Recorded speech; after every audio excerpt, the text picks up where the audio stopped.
परिचित, हस्ती हो या बस्ती हमसे है परिचित।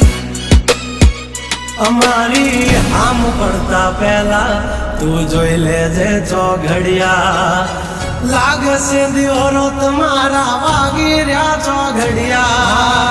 દાંડ નો કરે કોઈ દી માર્કેટમાં માર્કેટિંગ, અમારે પોસ્ટ ચડે હાલતી હોય પેન્ડિંગ।